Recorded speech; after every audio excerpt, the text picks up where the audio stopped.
Hello everyone, welcome to Sony Academy. आज का यह वीडियो उन सभी बच्चों के लिए बहुत ही ज्यादा इंपॉर्टेंट होने वाला है जो बच्चे जेईई मेन 2025 के एग्जामिनेशन में अपीयर होने वाले हैं। देखिए, आपका जो सेशन 1 का एग्जामिनेशन है, मतलब जो जनवरी अटेम्प्ट है, उसके लिए आपके पास कोई बहुत ज्यादा टाइम नहीं बचा है। ऐसे में बहुत सारे बच्चों के मन में इस एग्जाम से जुड़े हुए कई सारे डाउट्स आ रहे होंगे, जैसे कि सेफ स्कोर क्या रहेगा, कट ऑफ क्या कुछ जा सकता है, मार्क्स वर्सेस परसेंटाइल क्या कुछ रहने वाला है। इसके अलावा और भी कई सारे इंपॉर्टेंट सवाल है जिन सब का जवाब हम आज की इस वीडियो में देने वाले हैं। आज हम उस ऑफिशियल डेटा की भी बात करेंगे जो लास्ट ईयर 2024 के एग्जामिनेशन में रहा था। साथ ही इस बार जेईई मेन क्वालिफाई करके एडवांस में अपीयर होने के लिए क्या कुछ कट ऑफ रह सकता है वो भी बताएंगे। तो सारा कुछ हम बताएंगे, सो वीडियो को पूरा ध्यान से बिना स्किप किए देखना। अगर आपका ड्रीम आईआईटी है, आपका टारगेट आईआईटी, आपको आईआईटी की एक सीट चाहिए, तो उसके लिए सबसे पहले आपको जेईई मेन के एग्जामिनेशन की कट ऑफ को क्वालिफाई करना होता है एडवांस में अपीयर होने के लिए। मतलब आपको एडवांस में अपीयर होने के लिए सबसे पहले जेईई मेन क्वालिफाई करना होगा। अगर हम लास्ट ईयर 2024 की बात करें तो जेईई मेन के एग्जामिनेशन में करीब 14.5 लाख बच्चे अपीयर हुए थे, लेकिन एडवांस में बैठने के लिए सिर्फ 2.5 लाख बच्चे ही क्वालिफाई किए थे। बल्कि 2.5 लाख बच्चे भी नहीं, एडवांस में बैठने के लिए समथिंग 1,80,000 बच्चे ही एलिजिबल थे। तो जहां इस जेईई मेन के एग्जामिनेशन में 14.5 लाख बच्चे बैठते हैं, वहीं क्वालिफाई कितने होते हैं? सिर्फ 2.5 लाख। वहीं एडवांस में एलिजिबल कैंडिडेट की संख्या 1,80,000 के आसपास थी। आपका एडवांस के थ्रू आईआईटीज में एडमिशन मिलता है और आईआईटीज में सीट्स कितनी है? यही कोई 17,000 के आसपास। कहने का मतलब यह है कि एडवांस क्वालिफाई करने के बाद भी सिर्फ 17,000 बच्चे ही एडमिशन ले पाते हैं आईआईटीज में। उसमें भी कई बार बच्चों को उनकी मनपसंद की सीट्स नहीं मिल पाती हैं। तो इन सबसे आप एक चीज तो समझ ही गए होंगे कि कंपटीशन कितना हार्ड है। आपको घबराना बिल्कुल भी नहीं है। अगर आपका टारगेट आईआईटी है तो जो भी आपके पास टाइम बचा है उसमें आप अपना 100% दीजिए।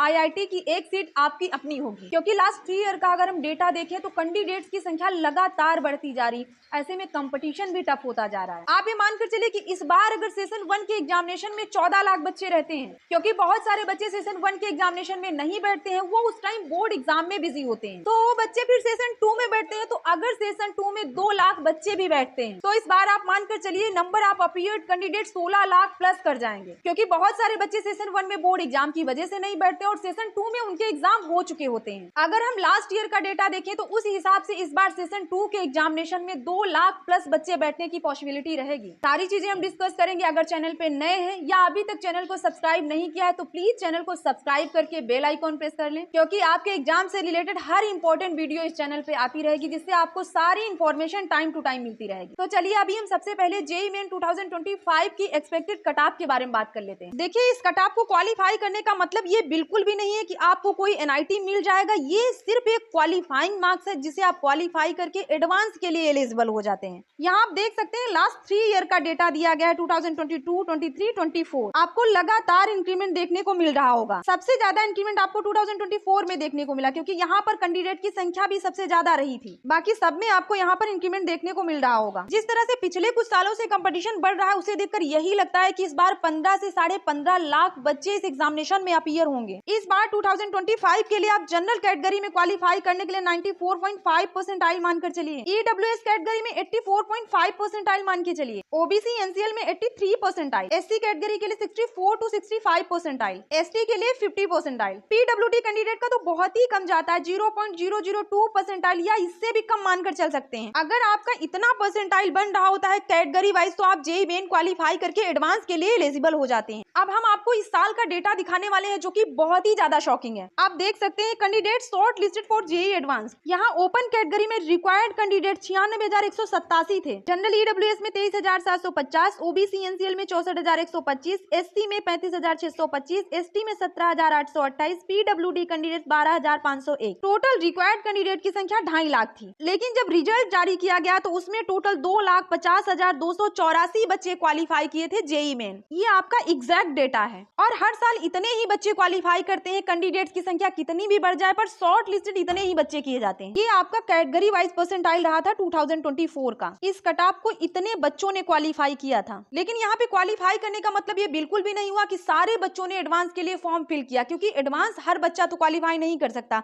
उसके लिए कुछ यूनिक कैंडिडेट्स होते हैं जो क्वालिफाई कर पाते हैं। यहाँ आप देख सकते हैं एडवांस के लिए ओपन कैटेगरी से 37,578 बच्चे अपीयर हुए थे, 798 बच्चे पीडब्ल्यूडी कैटेगरी से थे और टोटल 1,80,000 के आसपास बच्चे एडवांस के लिए अपीयर हुए थे। जबकि क्वालिफाई कितने हुए थे? 2.5 लाख बच्चे। अपीयर कितने हुए? 1,80,000। 80,000 के आसपास। बाकी के बचे हुए 70,000 बच्चे एडवांस में पार्टिसिपेट ही नहीं किए। अब इसमें से क्वालिफाई कितने बच्चे किए? तो 14,083 बच्चे क्वालिफाई किए। और सीट्स कितने बच्चों को अलॉट हुआ? तो 6,846 बच्चों को सीट्स अलॉट हुआ। मतलब हर एडवांस क्वालिफाई करने वाले बच्चे को IIT की सीट नहीं मिल जाती है। क्वालिफाई करने का मतलब सिर्फ इतना है कि आप जोसा काउंसलिंग में पार्टिसिपेट कर सकते हैं। बाकी सारा डेटा आप खुद देख सकते हैं वीडियो को पॉज करके कि किस कैटेगरी में कितने बच्चे अपीयर हुए, कितने क्वालिफाई हुए और कितने बच्चों को सीट अलॉट हुई। हम आपको ये भी बता देते हैं कि किस कैटेगरी के लिए कितना क्वालिफाइंग मार्क्स था। इधर 2023 का डेटा दिया गया और इधर 2024 का डेटा दिया गया है। आप देख सकते हैं जनरल कैटेगरी से मिनिमम क्वालिफाइंग मार्क्स 109 था। हर सब्जेक्ट क्वालिफाई करने के लिए मिनिमम इतने मार्क्स चाहिए थे जो कि कैटेगरी वाइज डिवाइडेड हैं। जबकि 2023 में आप देख सकते हैं 86 मार्क्स पे बच्चा एडवांस क्वालिफाई कर जा रहा था। वहीं 2024 में बढ़कर 109 नंबर हो गए।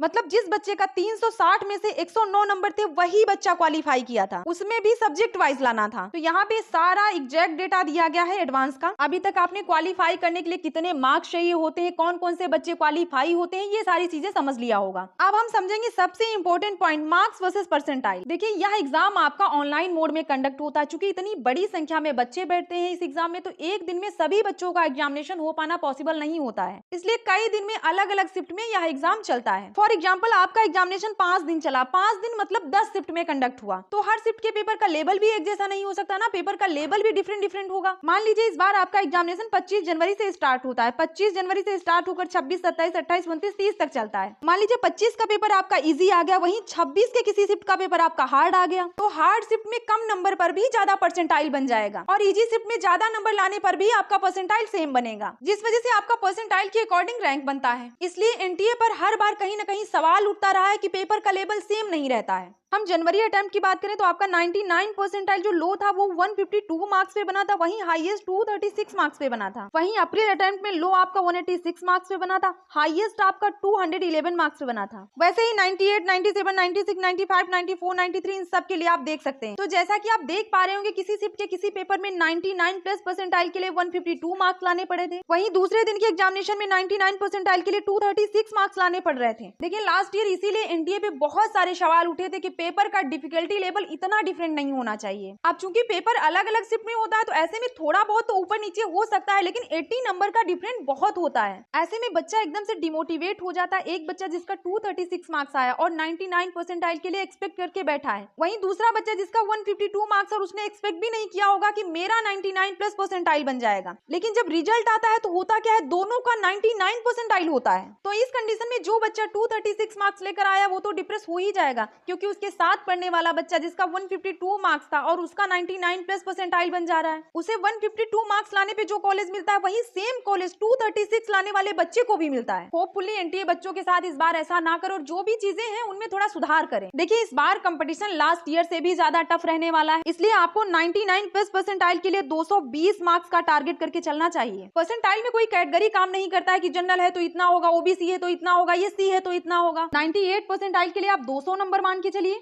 और 97 परसेंटाइल के लिए आप 180 मार्क्स मान के चलिए। तो जो भी आपके पास टाइम बचा है उस टाइम का आप अच्छे से यूटिलाइज करिए और अच्छे से अपनी प्रिपरेशन करिए। तो अगर ईमानदारी से आप अपना 100% देते हैं तो निश्चित मानिए जैसा आप चाहते होंगे वैसा ही आपका रिजल्ट आएगा। बाकी बहुत सारी चीजें आपको आज की इस वीडियो में क्लियर हो गई होंगी। अगर अभी भी आपको कोई डाउट है, कुछ पूछना है तो आप कमेंट में लिख सकते हैं। अभी के लिए इतना ही। जिन लोगों ने चैनल को सब्सक्राइब नहीं किया प्लीज चैनल को सब्सक्राइब करके बेल आइकॉन प्रेस कर लें। मिलते हैं नेक्स्ट वीडियो में। Thanks for watching.